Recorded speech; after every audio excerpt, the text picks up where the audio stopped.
Good Morning Business, Business Today. C'est une première mondiale. L'aéroport de Francfort s'équipe d'une technologie de biométrie faciale pour identifier les passagers et renforcer davantage encore la sécurité. Et à l'origine de cette innovation, c'est vous, Sergio Colella. Bonjour, bienvenue. Bonjour, merci. Merci d'être avec nous sur RMC Découverte BFM Business. Vous êtes le président de SITA, société qui accompagne les acteurs de l'industrie aéronautique dans leur transformation numérique. Et vous signez donc cette prouesse, pour l'instant unique au monde. On va plus loin dans ce qui existe jusqu'à maintenant avec la reconnaissance faciale. Avec vous, on n'a carrément plus besoin du passeport dans les aéroports. Alors, l'idée absolument, c'est ça. Et c'est ce qu'on a déployé à l'aéroport de Francfort, qui est quand même dans le top 5, comme on dit, des aéroports européens, des plus grands aéroports au monde. L'idée, c'est de dire que lorsque vous rentrez dans l'aéroport, vous avez probablement une mallette et un manteau dans vos mains. Vous n'avez plus besoin de sortir votre carte d'embarquement, vous n'avez plus besoin d'utiliser votre pièce d'identité. En fait, vous êtes reconnu par de manière biométrique, ouais. Et donc le passage par de l'intelligence artificielle, ouais. Et donc le passage devient plus aisé, il y a moins de goulot d'étranglement et l'expérience du passager est meilleure. Concrètement, je me scanne avec mon téléphone avant de partir le visage au moment où je fais mon enregistrement et après on me reconnaît quand je rentre dans l'aéroport. Absolument. Alors, il y a deux possibilités. Soit vous vous enregistrez avec votre téléphone portable avant d'arriver à l'aéroport ou même dans un kiosque de l'aéroport. Vous êtes reconnu et donc toutes les étapes de pré-sécurité, de dépose de bagages, d'enregistrement et d'embarquement dans l'avion, vous n'avez plus besoin de sortir vos pièces d'identité ou vous n'avez plus besoin de sortir votre carte d'embarquement. En fait, votre visage devient votre carte d'embarquement. L'autre possibilité, si vous le souhaitez, c'est que cette information soit stockée par la compagnie aérienne pour qu'à chaque fois que vous prenez l'avion, vous soyez reconnu.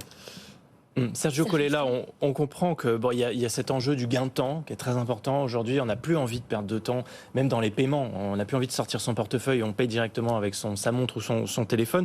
Il y a quand même la sécurité aussi qui est au cœur, bien sûr, du développement de votre technologie. On se souvient qu'il y a quelques années, le système Paraf qui est utilisé notamment à Roissy comportait des failles. Il avait pu être déjoué. Donc on n'a pas le droit à l'erreur quand on développe une technologie comme la vôtre. C'est une techno d'ailleurs qui est appelée à évoluer. Oui, absolument. Alors, il y a plusieurs éléments. Il y a le contrôle aux frontières et il y a l'expérience de l'aéroport. Ce sont deux éléments différents. Ici, on s'adresse à l'expérience dans l'aéroport, c'est-à-dire le fait que lorsque vous déposiez vos bagages, vous soyez reconnu et donc vous n'avez pas besoin de sortir votre carte d'embarquement, votre pièce d'identité. Donc, c'est pas pour passer la douane. Ce n'est pas pour passer la douane. Le fait qu'à l'embarquement, ce soit la même chose, c'est-à-dire vous n'ayez pas à poser vos affaires, sortir comme on le fait. La carte d'embarquement, sortir le passeport, le faire vérifier, c'est juste vous mettez un instant devant un écran, vous êtes reconnu et vous passez. Et donc ça permet effectivement d'aller plus vite. Et le niveau de sécurité de ces technologies est très élevé pour la reconnaissance. Il y a un autre élément de sécurité à prendre en compte, c'est la protection des données. Et donc là, on est extrêmement attentif et très sérieux au niveau de ça. On est protégé par des réglementations qui sont très importantes en Europe, qui s'appellent RGPD, Réglementation Générale de Protection de Données. Et on est complètement en ligne avec celle-ci. Par ailleurs, c'est sur la base du consentement. Vous avez déjà donc un retour client. Il y a 12 000 passagers qui l'ont déjà utilisé à Francfort. Qui sont ceux qui ne l'utilisent pas? Quel est le taux moyen d'utilisation? Alors, comme dans toute nouvelle technologie, il y a une adoption qui arrive. Alors, il y a toujours ce qu'on appelle les early adopters, c'est-à-dire ceux qui y vont un peu plus tôt. Donc, les personnes qui ont l'habitude de prendre l'avion. Mais cette expérience est ouverte à toutes les compagnies aériennes et donc potentiellement à tous les passagers. Et on a mesuré que le taux de satisfaction est de l'ordre de 75% lorsqu'on utilise cette technologie. C'est presque un petit peu magique, c'est-à-dire on se met devant un écran, en 2-3 secondes on est reconnu, on passe, ça évite des goulots d'étranglement, ça permet aussi de s'occuper un peu mieux des personnes qui ont des difficultés à se mouvoir dans l'aéroport et donc de libérer du temps pour que tout le monde puisse avoir une expérience qui soit plus fluide. Nous avons des aéroports qui sont congestionnés. Nous avons des aéroports en Europe qui sont très difficiles à étendre physiquement. Donc le digital est la solution.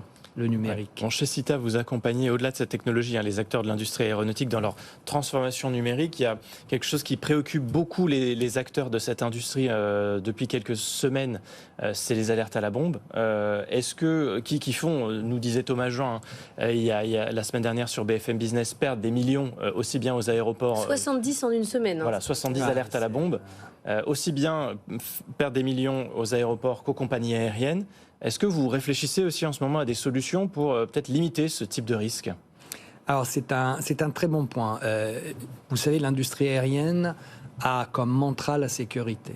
Donc quand il y a une alerte, qu'elle soit vraie ou fausse, il faut faire toutes les vérifications qui sont nécessaires, malgré les coûts et surtout malgré la perturbation que ça crée. Mais est-ce qu'on ne peut pas faire mieux avec le numérique ?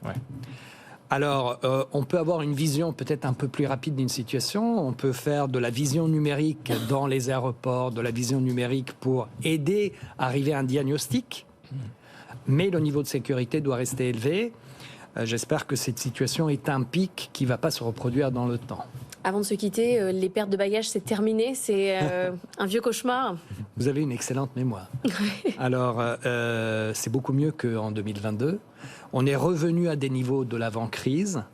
Le bagage reste un des points difficiles du voyage. Il y a deux choses que l'on craint, le retard ou la perturbation et la perte de bagages. Donc on est revenu à des niveaux avant Covid et on continue à travailler là-dessus. Et ce qui est très important, c'est que la technologie permet d'améliorer chaque élément de l'expérience passager. C'est ça qui est fondamental. Merci beaucoup d'avoir été avec nous ce matin, Sergio Colella, président de Sita.